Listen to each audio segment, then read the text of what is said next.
Haunani-Kay Trask is an indigenous leader in the Native Hawaiian sovereignty movement. She has represented the Hawaiian nation at United Nations in Geneva at the World Conference Against Racism in Durban, South Africa in 2001, and at various gatherings throughout the Pacific, the Americas, Asia, and Europe.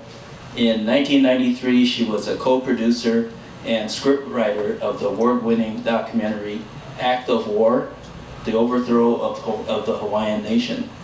From 1998 to 99, she was a fellow with the Pacific Basin Research Center, affiliated with the Kennedy School of Government, Harvard University. Currently, Haunani-Kay Trask is Professor of Hawaiian Studies, University of Hawaii, Manoa. She has authored 4 books, and 3 of them we have here today. From a Native Daughter, Colonialism and Sovereignty in Hawaii. Night is a Sharkskin Drum. And Light in the Crevice Never Seen. Also available here today is her CD-ROM, We Are Not Happy Natives. Let me tell you something about the sovereignty movement and a little history so you can have a context for the poetry. Hawaiians are the indigenous people of the Hawaiian Islands. We've lived there for, as far as we can tell, 2 millennia or more. Then the West came after its first great imperialist push in the 18th century with a person who brought syphilis and murder to most of the Pacific, whose name is Captain James Cook.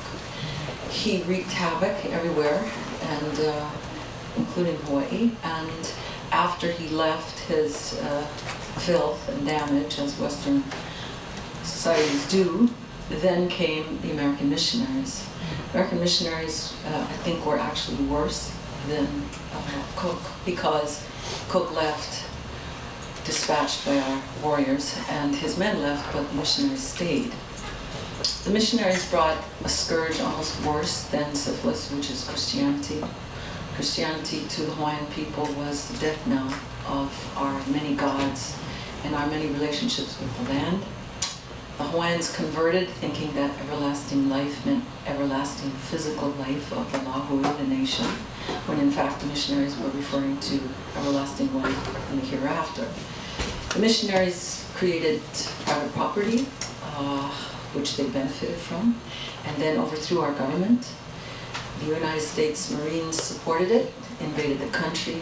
Our leader, Billy O'Connell, was imprisoned, and our language was banned, and we were annexed against our wishes to the United States in 1898.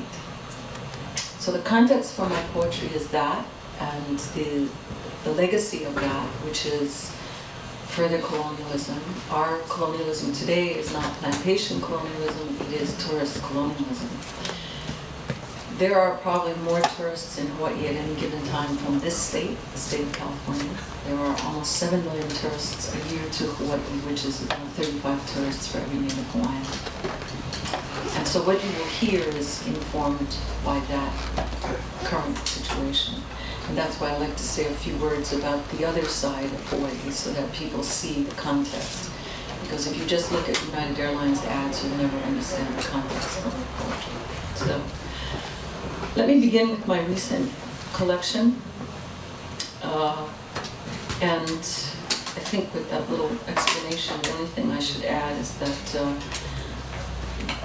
the Hawaiians are a very metaphorical people, so the land is always referred to as the plants and animals in terms of metaphor. And if you have any questions about them, I'll gladly answer them when I'm finished. The first poem that I'd like to read is also the one that begins the latest volume, The Broken Gourd.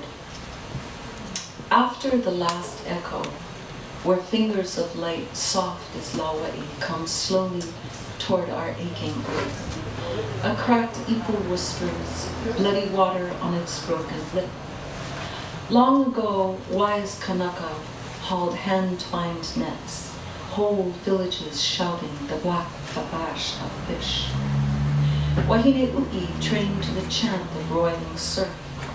Children sprouted by the sun of a blazing sky. Even henna tinted by love shone gold across a lover's sea. This night I crawl into the mossy arms of upland winds, and islands moan welling grief. Each of us Hawaiians, slain by the white claw of history, lost genealogies, property missionaries, diseased haole. Now, a poisoned Pai'aina swarming with foreigners and dying Hawaiians. A common horizon, smelly shores under spidered moons, pockmarked maile vines, rotting ulu groves, the brittle clack of broken lava stones. Out of the east, a damp stench of money burning at the edges. Out of the west, the din of divine violence, triumphal destruction. At home in Hawaii, the bladed reverberations of empire.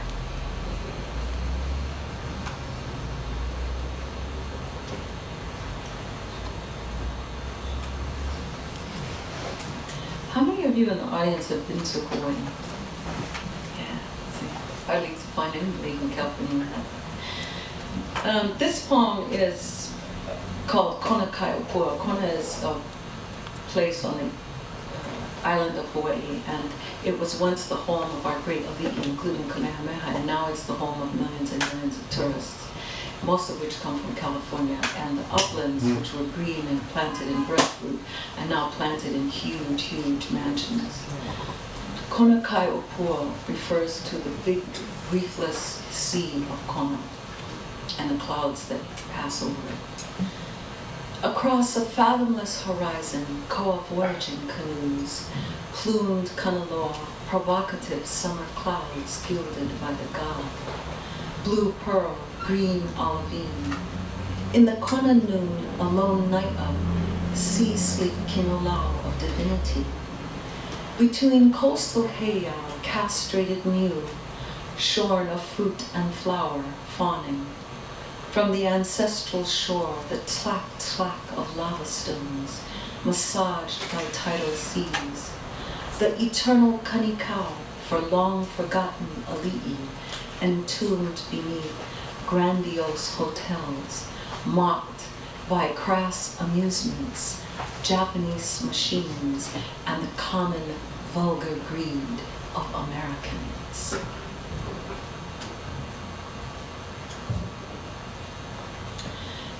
This is called Lahaina, 1995. Lahaina was originally the seat of our government in the 19th century. And it's now, like Kona, just a crass reproduction of, I don't know, Fisherman's Wharf or something.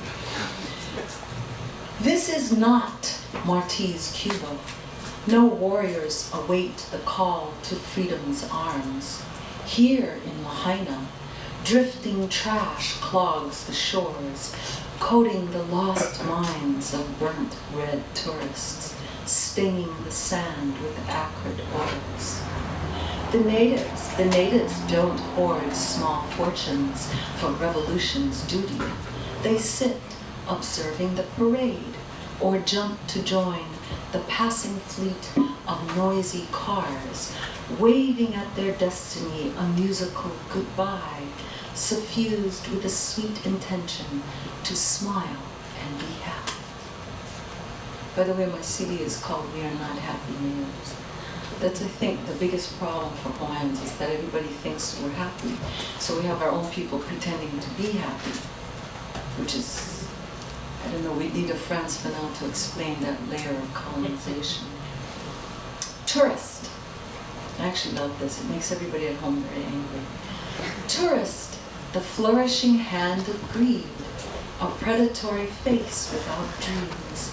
In the marketplace, glittering knives of money, murdering the trees. Apart from being a tourist colony, Hawaii is also, and particularly at this moment, a military colony. In fact, that's how we first became part of the United States. And every war that the United States wages, declared or undeclared, means more military takings of our land, more troops, more prostitution, more drugs.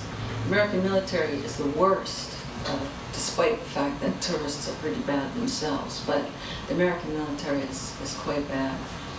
And since 9/11, there are, of course, American flags everywhere, and this constant militarization of everyday discussion. So a number of us formed a group called Professors Opposed to War at the University of Hawaii and gave speeches regarding 9/11. And after that, we had an anthrax scare at the Center for Hawaiian Studies, and we had to all be evacuated because criticism in Hawaii amounts to heresy, which amounts to being unpatriotic, which means you have to be imprisoned. So it's very bad. I know things are bad everywhere, but in Hawaii it's particularly bad just because it's so militarized. This is called Nostalgia, VJ Day. A wounded morning crippled by helicopters, no bulletproof skies over our Hawaiian islands, where presidents and enemies dismember this charmed Pacific.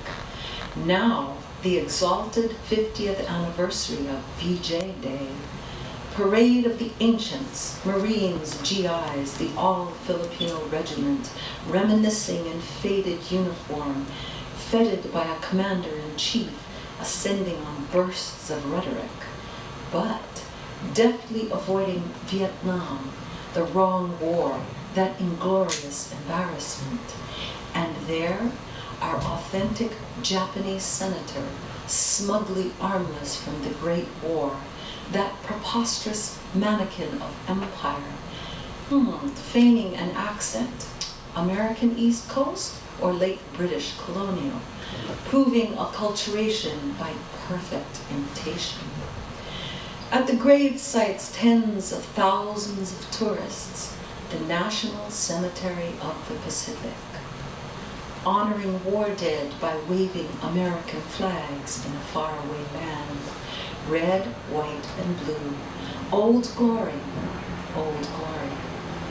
At Waikiki and Pearl Harbor, maneuvers and air shows, jets, carriers, even a black stealth bomber modeled by Star Trek. Ah, the long ago days of real war, remembered with tears when killing was simple and tall young warriors went down to bloodless death in the noblest reaches of empire, the United States of America. Obviously, it's the country I hate more than any other place on earth. In Hawaii, the protests against the overthrow of our government have now completely subsided and have been overtaken by people supporting global warfare. That's really what I'm calling it. Hawaii has had one party dominate its local politics and state politics since statehood. And as you can guess, this party has become completely moribund. And that senior senator from Hawaii, Daniel Noye, is part of the Democratic Party. This is called Smiling Corpses. Smiling corpses of the Democratic Party wander through an undulating sea of money. Thin waves of lethargic green.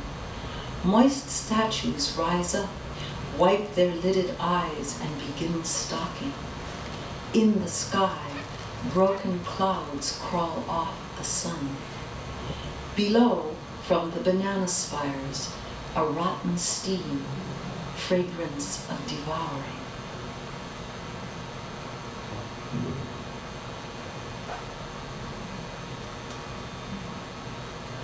This next one is called Pu'owaina. Pu'owaina means hill of sacrifice, and it was taken by the American military and renamed Punchbowl's National Cemetery. And lots of people go there to honor war dead.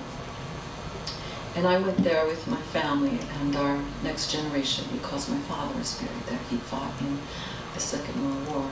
And the day that everybody normally goes to honor the dead is called Flag Day. Pu'owaina, Flag Day. Bring ginger, yellow and white, broken stalks with glossy leaves. Bring lehulu, palapalai, pikake. Bring kapa, beaten fine as skin.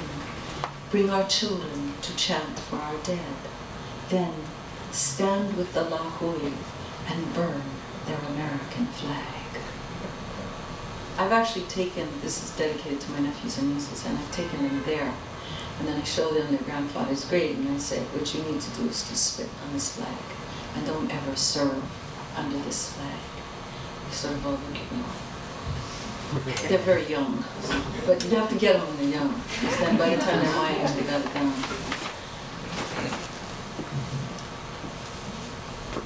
This is for Japanese tourism. The Japanese make up about 1/5 of our market. And I don't know who's worse, Japanese tourists or American tourists. American tourists are louder. The Japanese, however, don't travel individually. So if you're at a beach and they come, it's at least 10,000 people at one time. You have to leave the beach. And of course, there's a lot of crime against tourists for good reason. And one day I was sitting in a place called Punaluu on the big island of Hawaii looking at the turtles. The turtles come to feed there. And 4 buses pulled up, and I don't know how many thousands got off and ran all over the place, taking pictures and swimming. So I couldn't write, and I couldn't commune with our turtles, so I wrote this poem. At Punaluu, every tourist a camera to capture us natives, the slant of their lens diminishing Hawaiians. Japan Japanese just from Tokyo, Hong Kong Chinese and tall Taiwanese, Asia's dragons stumbling over lava, misfits in Gucci's and matching hats, frightened by waves and jet black sand. Near trinket stalls, a Nikon moment, hawksbill turtles and sun-dark surfers, triumph of the will.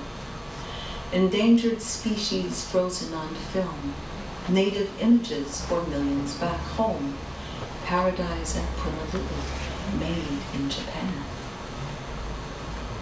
You can just imagine, any of you have been to Hawaii, how incendiary these images are. And so I'm always being attacked for telling the truth. But the fact is that that's, actually so many Hawaiians feel just the way that I feel, but they're too afraid to say it for good reasons. This is called Dispositions of Empire, and was inspired by the kind of images that I just went through. But it took me a very long time to write it, because I was very angry, but I was also suffering. Dispositions of Empire. Aquaboats lazing on the aqua horizon, waves of morning, a sea-wind sun, salt hanging in the steamy Kona glare, the lava-black shore rippling along rocky outcrops, porous with loam. Slow-footed Hawaiians amidst flaunting foreigners, rich Americans, richer Japanese, smelling of greasy perfume, tanning with the stench of empire. Escape, the currency of travel, the lure of colonies. How strange the stranger's ways. White-skinned hominids burning pink against indigenous brown, traveling the blessed isles in aimless journeys, fecund the offerings of mysterious Polynesians, quote, bejeweled Kauai, majestic Maui, volcanic Hawaii, the Hawaiian Islands, one off the tourist log of fun. Even prostitutes know their profession, but natives? The empire degrades through monetary exchange, leaving quaint Hawaiians dressing as natives. We're in drag for the 10 o'clock floor show, faking a sing-song pigeon with the drunken crowd, hoping for tips after the French kisses. Nothing amiss in the morass of paradise. An orphan smell of ghettos in this tourist archipelago. Shanties on the beach, slums in the valleys, corruption and trash everywhere. In the city, immigrants claiming to be natives. In the country, natives without a nation, the democracy of colonies. For the foreigner, romance is aloha. For Hawaiians, dispossessions of empire. And pause now to listen.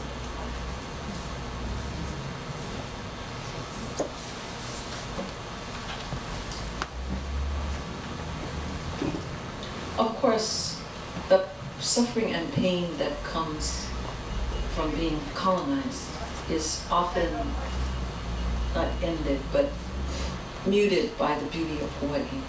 And a lot of my poetry comes from that inspiration. The next group of poems comes from the Big Island, where the volcano is. The volcano is a god to Hawaiians. Her name is Pele. And she is one of the last living gods in Hawaii because she beats tourists, helicopters, the military. In parts of the Big Island, she has caused the crash of 4 or 5 helicopters with tourists in them, which we think is wonderful. So she put them out of business. They stopped flying over. And she's run over private property, which of course we don't own. So we thought that was great too. And she, in her growing of the islands, also creates life by allowing birds and trees to form. So this is a poem about the mornings in the area called the volcano, now called the volcano. To hear the mornings among hapu'u, a purity of cartons, cunning beads, and shell-colored sleeves of honeysuckle, the aqua undertones of cooing doves. To seek our scarlet apapane, hopoi restless amongst the liko and olapa leaves, shimmering the trees, the shush-shush of burnt rain sweeping in from Puna. To watch our lustrous volcanic dawn seducing the elepaio, speckled beak sucking ohelo berries oozing sap under crimson sun. To breathe the akua, lehua and makani, hua and la'i, maile and pala'aha, pungent kinolau. To sense the ancients kawamamua from time before, slumbering still amidst the forests of Ka'u within the bosom of Pele. To honor and chant by the sound of our pool, ageless genealogy, Aina Aloha, Aina Hanau, this generous, native Hawaii. Aina Aloha means the land that we love, but it also means, in today's modern Hawaii, a patriot. And Aina Hanau means the land from which you were born or birthed. How many of you are poets out there? Are you inspired by other people's poetry from other countries? I really am. And there's a great Greek poet that I'm sure many of you know, whose name is Odysseus Elitis, which he took that name. He's now dead, but I read him all the time because Greece is archipelagic. It had an ancient civilization, now completely overrun by prospectors called tourists. And he has a very, it's almost a romantic sense of love for his archipelago, as Hawaiians do for ours. This is called Shipwrecked on the Shallows of the Stars. I lie awake at the edge of clouds, a rustling shore embraced by winds. Into the mountains, the shells and I, fevered with moon. Below, giant mollusks in floating dusk. On the breast of the rain, a passionate sea, longing for flight, and the voyaging sun in coral waters beyond. My spangled hair wanders towards light, a sudden waterfall of stars. For those of you that love poetry of the sea, I would encourage you to read him. He's magnificent. The Hawaiian people are Polynesian, so all of the Polynesians of the Pacific are considered brother and sister to us. And this poem is about Ka'awa, which is on the windward side of the island of Oahu, and Rarotonga, which is known as the Cook Islands. And I was imagining one day that I would be the Iwa. The Iwa is the frigate bird. That's it. The iwa is native to Hawaii, and that I would be that iwa flying all the way back to Rarotonga. Rain-swept banana groves under a burdened sky, refreshed by smells of sea wind, blowing clouds to breadfruit islands, my tribal spirit dreaming flight. From Ka'ava to Rarotonga, a high-soaring iwa plying the Pacific with Maui's hook. Maui is one of our gods, and one of the stories of Maui is that he pulled up all the islands from the sea. It's a recurring motif for all the Pacific Islanders. The other kind of poetry that I write has to do, of course, like most poets who are male or female, with our gender position in society, and especially our sexuality. But everything Hawaiians write about in traditional times regarding sexuality is always through the metaphor of the land, which I think is a great advantage, because when I look at my land, all I see is thousands of gods making love in 2,000 positions. So that's one of the great things about having that kind of inheritance. This is called "Where is the Elegant Light?" Where is the elegant light? The intimate finger of lovers? Where is the breast of sea? The tender, dark perfection? Where is the crevice of rose? Pleasure's infinite sun? Where is woman's desire? Moonlit eternity? As in most cultures, the moon in Hawaiian, which is Hina, in all Polynesian cultures, Hina or Hina Nui is female. And you know on the night of the full moon that everybody is making love, because that's the purpose of a full moon. In our genealogy, that's the purpose of having a full moon. This is called Upon the Dark of Passion, and same kinds of playing over the metaphor of the land. Upon the dark of passion lay gardenias, soundless as moonlight. Let our shadows swell into longing between breadfruit and palm, throbbing in the leaves. Cast into rings the echo of our bodies, scented and burning, darker in our arms. This next one is for all you women. You'll get it right away, so will men, I'm sure.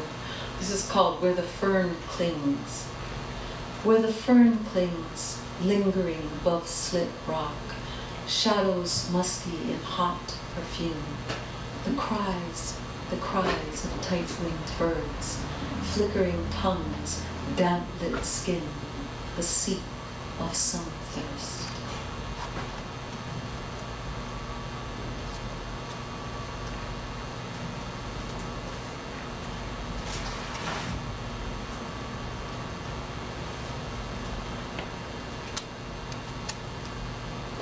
I have to explain this next poem a little bit. This poem is called He'ia Uli. I live in He'ia. He'ia Uli means the dark uplands, and He'ia Kea means the light part of the land towards the sea. And all of the divisions of our islands have the Uli lands, which are uplands, and the sea lands. And I was sitting, writing one day, looking at my magnificent land and our mountains, and I saw Hina, the moon, coming over, and she was full. So I wrote this because she rises in Waimanalo out of the sea and comes over to lie in the sky about midnight where I live. He'ia Uli, risen from the waters of Waimanalo, across the eyes of Olomana, down the scrotum of Konahului, over the thighs of Ko'olauhoko, pregnant Hina arrives. In the cool of He'ia Uli, bathing her breasts, she gleams, remembering Po Mahina. Po is night, Mahina is the full moon, so she's remembering the night of lovemaking, which is her night.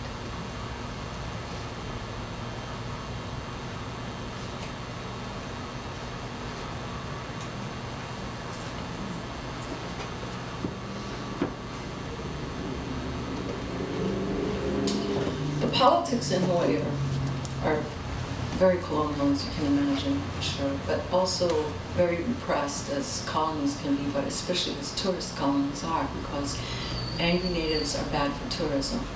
So anytime we do a demonstration or we are protesting, the Democratic Party, which has been in power since statehood, is always quick to attack us and to assault us. And one of the things that we attack is tourism, because there's so many tourists and they're so disgusting. And of course, we're always attacked in turn for being angry natives. And those of us that have been in struggle for about 20 years include my sister, Lenny, who created our Constitution, and she's a lawyer, and was instrumental in creating the final indigenous forum at the United Nations. And of all wonderful things, she became one of the 9 representatives from around the indigenous world to serve there. They all just came back from New York. That was at least a 25-year struggle. So this is called Together. Comrades follow over the constant waves. Blue, now gold. A great Honu follows. Beyond the leaping point, our souls depart. More beautiful, still. This is dedicated to my sister. Hawaiians believe that when your soul passes, there are parts where you can leap off into either the sea or the surrounding atmosphere. So that's what this was for.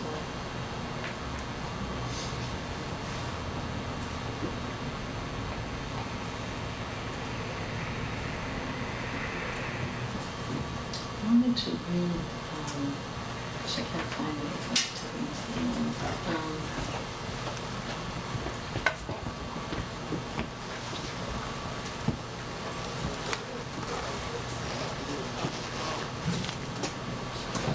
Hawaiians believe that the land seems to, it's very common among indigenous people, and sometimes late at night when I'm sitting outside watching here the moon rise, I think I can hear her singing or whispering. And so I live now where I've always lived, in a place called Kanimohe, which means the bamboo farm. And so I wrote this because at the time, my mango tree, the mangoes were falling in rapid succession to the ground. And if any of you have ever smelled decaying mangoes, it is the most sexual smell. I mean, you just go crazy when you smell them. So that's what was going on. I had this full moon up there, and I had my mangoes, and the breadfruit was coming out. Breadfruit is male in one culture. And if you look at a breadfruit growing, you can see why it's male. So I wrote this. This is called Sweeten the Mango. Sweeten the mango with moonlight, a lay of gold and longing, leaves of cloud incandescent, the mele of Kaniohe, calling, calling.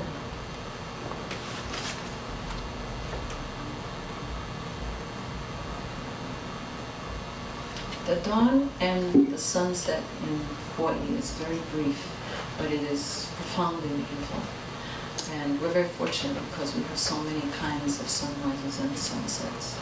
And one night, while I was looking out at the sun setting, I was thinking of the next generation. I'm 52 now. And I'm disappointed in the next generation because I don't see too many leaders emerging.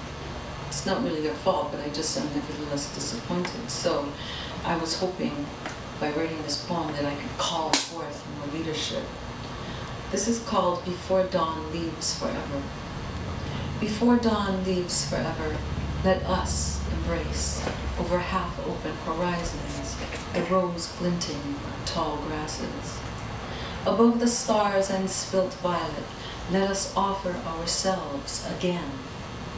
Where the wide surf rolls across islands, let us follow, trembling into blue light. Out of the elegies of love, let us enter summer's last sun.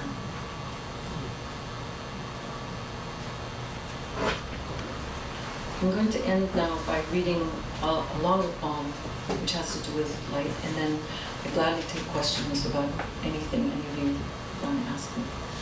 This is called Into Our Light I Will Go Forever. Into our light I will go forever.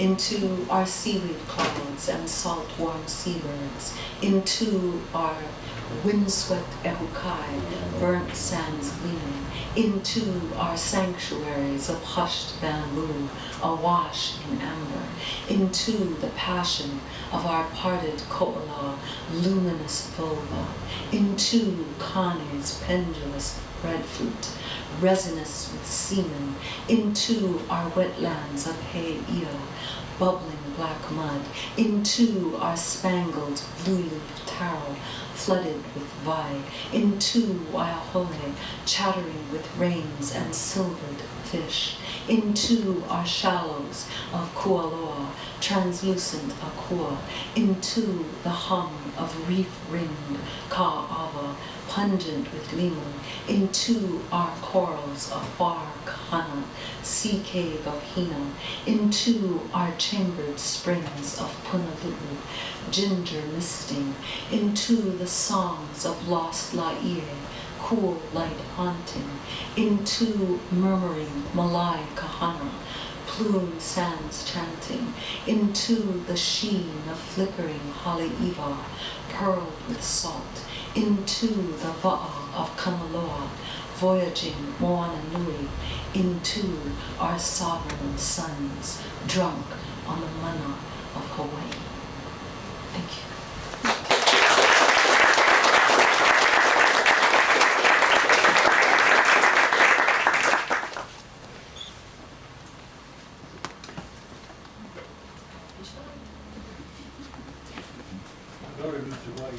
Used to take part in the independence movement. It was conducting her at the university, and she had many people posting about it. So I'm wondering what the status is. Did everybody hear his question? Wanted to know what the status of the sovereignty movement is. Sovereignty movement, I would say, is in, if not a state of permanent decline, at least a state of holding.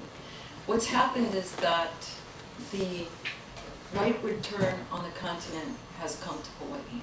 So there's a group here called People for Colorblind America, which I'm sure some of you know, and they have funded all these lawsuits by missionary descendants in Hawaii against Hawaiian entitlements at the Office of Hawaiian Affairs. And they have been very successful. The Ashcroft administration and the Supreme Court have sided with all the lawsuits. So far we have lost almost all the gains we made in the previous 20 years. And there are more lawsuits now coming to the fore with the same argument, that anything set aside for Native Hawaiians is racist on its face. That's the Supreme Court. So we haven't, I can't think of a recent victory, and that's overtaken the sovereignty movement. It's really the reaction. So the movement, for all intents and purposes, is either stalled or it's in a state of decline, depending on which part of it you're talking about. But what's really in a state of upswing is legal challenges to all of our set-aside programs. That's a really bad sign. And meanwhile, the Hawaiian population declines every day. At some point, I think there'll be more Hawaiians living in California than in Hawaii. It's too expensive. And that's saying something. I don't think California is cheap myself. So, you know, Hawaiians can't make it at home. Our job profile is very race-based. So Filipinos and Hawaiians work in the tourist industry, and then it just goes up the line, and that kind of declension by race of the job structure makes it very difficult for people to sustain the movement, because they're much more concerned with economic, as they should be, with economic issues than with political issues. It's bad. It's really bad. We've had some victories, but generally speaking, not. The other side is, because of the war against the whole world, the United States has taken over 125,000 acres more in Hawaii. We have 11 bases, and they've actually taken more land. So some of us are writing and speaking out against that. But you know, all of this is just taken by presidential fiat. There's no. And the history of Hawaii regarding that is, with every war, the United States takes more land. So with the war against the Philippines, they annexed us without a vote. The war against the First World War, they took more land. The Second World War, they took more land, plus martial law for 7 years. The Vietnam War, they took more land. So now they're taking more land. And it's always the same. As you all know, you can't fight the military. I mean, you can protest, but there's no legal recourse for us. They condemn the land and they take it. And so on the Big Island, for those who don't know the Big Island of Hawaii, they've taken 98,000 acres of Pahakuloa, which was originally set aside for native lands. And that's just for starters. Also, we have more F-14s now and more B-52s. If any of you have heard F-14s, they're unbelievable. They're shattered glass. And we have B-52s going back and forth all the time. So it's not a time to come and visit Hawaii, in other words. There's a lot of stuff going on there that's very bad. It's very bad for your health, apart from being bad for your psychology. And tourism is down, that's even a good thing. Because of 9/11, people are afraid to fly. Although I doubt very much anybody in, Palestine wants to blow up a Hawaiian Airlines jet, but come and say. Yes. Kind of follow-up. I guess I was wondering, what would you say, and I know there are differences in different organizations and Hawaii, but what would be maybe like an overall goal of the sovereignty movement at this stage? I would say, I guess I ask this in the context of friends who I know work in Puerto Rico in the independence movement, and their movements have stated decline also. So, and they're trying to ask some of those questions. So that's a very good question. We're in a state of decline for pretty much the same reason. We have, in fact, just before I came, I was talking to a Puerto Rican man, and we were exchanging what kinds of strategies we should be doing or not doing. We're not just in a state of decline, there's a kind of a panic in Hawaii because the out-migration has actually increased. As the cost of living goes up, naturally the poorest people leave, and that means they come to California. So those of us who are in a sort of, it's almost a backward position, are trying to stop the taking of more of our entitlements as opposed to asserting self-determination. And that's why it's in a state of decline. It got us on the run. And then there's a very strange thing about Americans, which I'm sure you all know. Because of the myth that America was a vacant land and everybody who came was an immigrant, the fact that you assert being indigenous is called a racist statement. So if you say, no, you're not Hawaiian just because you live in Hawaii, it's not like being Californian, then we're on the defensive end now because people say, well, that's a racist statement. We're all Hawaiians. We're all Americans, so we're all Hawaiians. And so we're constantly in a position of saying, no, we're indigenous. And I, for most of my adult life, been writing about the distinction between indigenous people and settlers. Americans don't like that at all, as you can imagine. They don't like the idea that they settled somebody else's country and in the process killed all these American Indians. I'm involved with the move for reparations, and I was at Durban, and it was really clear in Durban, which the United States and Britain walked out of, the World Conference they walked out of, because they both have, to us, actionable conditions. One is for slavery, and the other one is for empire. Not that the United States doesn't have an empire, but those are the two arguments, and they wouldn't even stay. They wouldn't even stay to hear the argument. But from our point of view, it was great. We linked up with everybody. I went with Fisk University because I'm on the board, their Race Relations Institute, which is very interesting because it's a historically black college. So here's this Hawaiian on this board because our situation is so extreme that that's the best people for me to be with.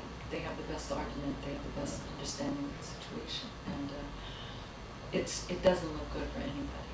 I mean, the idea that, just putting aside the indigenous question, but the idea that slavery should be on the agenda is rejected by the United States. And in fact, all countries with a slave past, they just won't discuss it. So their response at Durban, apart from not discussing it, was to say, well, African states had slaves too. That's their response. Yeah, which does not, of course, answer the first part of the question. I wanted to ask you then, sorry. No, go ahead.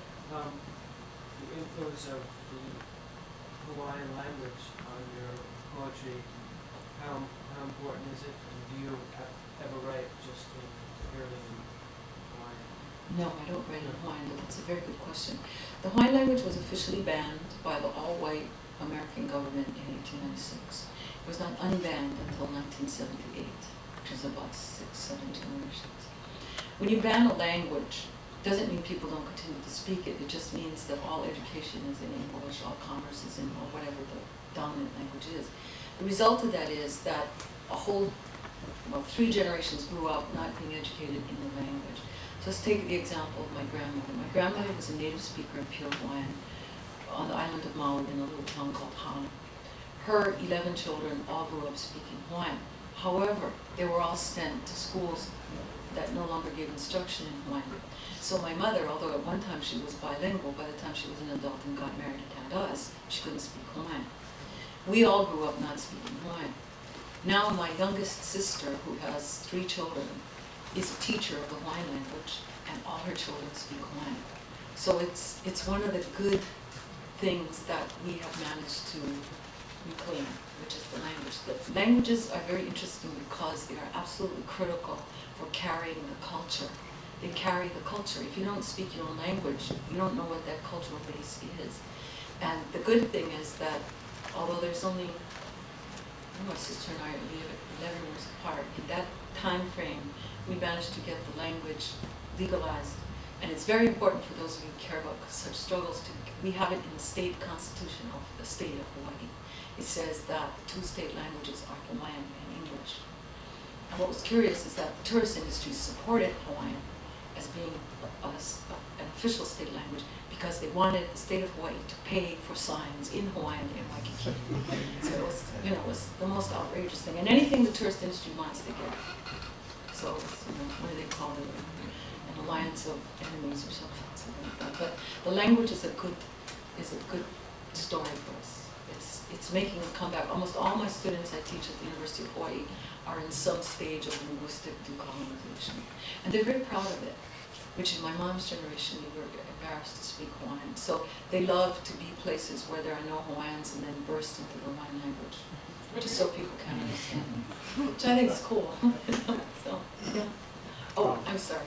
Her and then, yeah. How would you define indigenous Hawaiians, and do you want to comment on park lines where Hawaiian and other ethnic races? There is the issue of Amerasia I saw up there, and I have an article in there which in part defines it according to the United Nations. It's very important. The question you ask is probably, if not the most important question, one of the most important questions. The United Nations and human rights scholars have spent at least, since I started working with them about 20, 25 years, defining indigenous people and therefore defining their rights. They are defined as the original people of a place which is determined by the specificity of the following: their language, their, whatever you'd like to call it, their spiritual system or their religious system, their specific uses of the land, wherever they're from, and their claim to self-government and self-determination. That was the big contested claim in South Africa at the World Conference. They didn't care about anything else. It was just the claim to self-government for obvious reasons. And then, over the years, minorities have been defined very carefully by the United Nations, precisely because, for example, in the state of Hawaii, we're classified as a minority. We have been classified for all this time as indigenous people, but now that's all under threat by the Bush administration. So the Native Americans say the first people of the land, but that's, from the UN point of view, that's not enough. You have to go through the whole specificity of language, of custom. And I gave a speech last year in Brisbane, Australia, about the Aboriginals. They asked me to speak about Hawaiians, but I gave three pages to the Aborigines first and defined them in that way, so then when I got to Hawaiians, it would be easier. I also thought it would be nice if we had one Aboriginal person speaking at the conference, but they had a whole number of us specifically. Yes. Do you think that there's some way to stop the Bush administration from trying to destroy your language? Could you say that again? Are you doing some other ways to stop the Bush administration from destroying the indigenous language, indigenous sovereignty? His question was, what else essentially are we doing to stop the Bush administration from doing this? Well, one of the things that's good about the state of Hawaii is that, as I said earlier, it has 2 official languages. Bush is much more concerned in Hawaii with getting the land for the military. They don't really care about the language. And in one sense, that's good for us because then culturally we can make some headway even though we're losing more land to the military. But the big problem with the Bush administration, which I'm sure you all know, is that he is one of the world's stupidest people, which makes him very dangerous. You know, he's a crazy person. He loves bombing and killing. It gives him a thrill. And I mean, you know, I came out of the Johnson era. That was the war in Vietnam. Johnson was very smart. Johnson was not an idiot. He was the master of the Senate, as Carroll calls him. He was a very smart politician. And because of that, he left the office of the presidency because he could see that he lost control of the country. Bush not only has not lost control of the country, he's manufacturing everybody's. And if you disagree with him, you get detained. I myself was detained in Los Angeles. Yeah, isn't that incredible? I didn't want to be a citizen of the United States. Now I'm a citizen. I have an American passport, which I carry at all times, and I was detained. So it has to be called. It can't be citizenship. You know, I'm not an Afghan malcontent or something. You know? Yeah, I was detained. And I've been searched in Hawaii, but you know, everybody in Hawaii knows me. It's like, hey, honey, you gotta open your bag. So what? So where'd you go? So how you? It's very friendly. Los Angeles is crazy. And San Francisco is the same thing. Nobody cared. You know, they were all being San Francisco people, either running from place to place or just hanging out. But yeah, Los Angeles scared me because I didn't know why I was detained. You know, they don't have to tell you. They just say, would you step over here, please? Yeah, I sort of say, why should I step over there? Would you just please step over there and be quiet? And I was afraid I'd miss my flight, but you know, I had such a long delay between being in LA and coming home to Hawaii. I didn't miss it. Yeah. I would like to know, like, what does the sovereignty movement in Hawaii look like? And when I say look like, I mean, what are some of the forums that sovereignty is discussed in? Who are some of the people besides the academic community who are engaging in the dialogue? And how does the sovereignty dialogue influence or inform people's everyday lives, if it does? The great thing to me about the sovereignty movement, which I've written about, is that it didn't start with an assertion for self-government. It started with an assertion for land, very like American Indians. They take the land, so then you struggle to get the land back. And in the course of that, which is why struggle is so important, you learn more about everything, the politics of your situation, who's oppressing you, who's with you. And that movement was about 10 or 15 years old before the whole idea of sovereignty came into the fore. Before that, I would call it a land movement or a civil rights movement. But once Hawaiians made the connection, and in great part it's because we sent people to the UN and to link up with American Indians and Canadian Indians, once Hawaiians made the connection between the overthrow of our government, which Clinton, our favorite apologist, apologized for in the centenary of the overthrow in 1993, it was a long, long apology bill which admitted that the United States invaded our country, landed the Marines, overthrew our queen, put her in prison. They admitted everything we'd been saying they had done. They said, yes, we did it. And then they have this section where they talk about reconciliation between Hawaiian people and the American people, which didn't go anywhere. But that's a good document because after years and years of us struggling, the United States government admitted they did all the things we said they did. The problem with that is it didn't go anywhere because once it's on paper, that doesn't mean it's the same thing as the land. So we didn't make any progress that way. And then, as I said, the people for Colorblind America came in with millions of dollars to attack the entitlements we now have. So I would say we're either, you know, in a bad state or we're going backwards. The sovereignty movement is not really, in many ways, a movement anymore. It's more an idea. I gave this speech on January 17th, which was the centenary of the overthrow in 1993, in which I ended my speech by saying, coup-a, coup-a, coup-a, resist, resist, resist, resist America, resist missionaries, resist the English language, just touristy. And a rap group, which at the time I didn't even know what rap was, came out with a CD called Coup-a. And they're great because they rap in Hawaiian. Hawaiian is a very difficult language to rap in because you pronounce every syllable. There's no hidden syllables in it. And they did it. And then 3 young Hawaiian men. And then they came to my office very humbly and said, we apologize that we took your speech off of the. And when I'm sitting there honored to death, I'm 52 years old and these young guys are making a CD with me on the CD. I thought that was great. So, and there's more. They came out with a second album, and all my students are into rap and are into Hawaiian rap. And then, because I'm on the Fisk Race Relations Institute board, I was at a conference at Fisk and I met Public Enemy, Chuck D. And Chuck D had come to Hawaii when the university, many times they were trying to fire me. So he and his caravan came up to the University of Hawaii and gave this big speech on my behalf. And I thought, that was nice, but I didn't know who they were. So I wind up at Fisk in Nashville, and his brother's there picking me up at the airport, and he says, come on, let's go see, Nashville.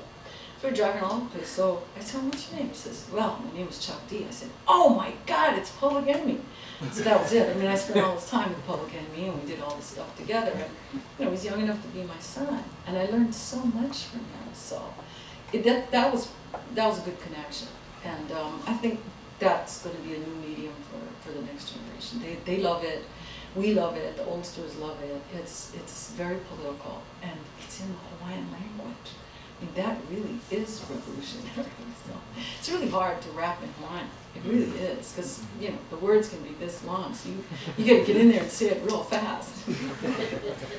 I was in Hawaii in 1979, and I didn't return to Hawaii until just a couple of years ago, like 2000.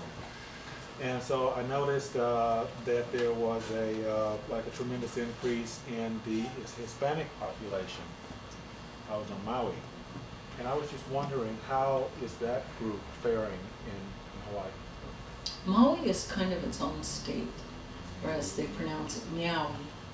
They're going to meow.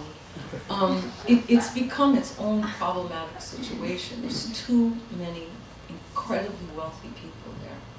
And then they have essentially illegal immigrants working on these farms and stuff. And every so often, they're found out and they ship them out wherever they came from. So it is a very, very bad situation. The other problem is, my mother comes from a little town of Hana. It's filled with rich Hollywood types. They carry their own class problems, as you can imagine. I can't remember, one of the Beatles lived there. And in Hawaii, thank God, there's a law that up until the high water mark is public on all beaches everywhere in Hawaii. So in other words, you can't have a private beach. You can own part of it, but you can't stop people from coming. And I forget which Beatle this was, said, then I'm leaving. I'm leaving Hawaii because I don't want anybody walking on my beach. And that's pretty much what's happened to Maui. People think they come from Maui, they think they own Maui, they think they are Hawaiian, and it creates this tremendous form of oppression for us. Because our people are working in the tourist industry and they have to listen to this all day long. Everybody I meet tells me they love Maui. Everybody. Bill Cosby's daughter was part of our group in Durban, and that's all she ever talked about, was how she loved Maui and her father's house there. And I'm so angry I can't even breathe. I just want to punch her lights out. So, and I think that's part of the problem. People just imagine that Hawaii belongs to them because Hawaii's part of the United States, so they can do anything and say anything. And they don't have. There's no solidarity among the rich, which I'm sure you all know. It doesn't matter what color you are. If you're a multimillionaire, you have ruling class ideas. Yeah. In your first book, you dedicated to poetry, dedicated to a number of jazz musicians. Talk about your poetic influences. What a wonderful question. Did you all hear the question? It was in the first book I dedicated things to jazz musicians. Yeah. Is it good? Yeah. For those of you who know these people, I'll just read them to you. What a great question. After I thank all these poets and friends of mine, then I say, and this is the last part, and to Ben Webster, Errol Garner, Dexter Gordon, Coleman Hawkins, Oscar Peterson, and Keith Jarrett for the music and love. If I had never met Ben Webster, I don't think I would have made it. That's how much that music means to me. Ben Webster has a sorrow that reminds me so much of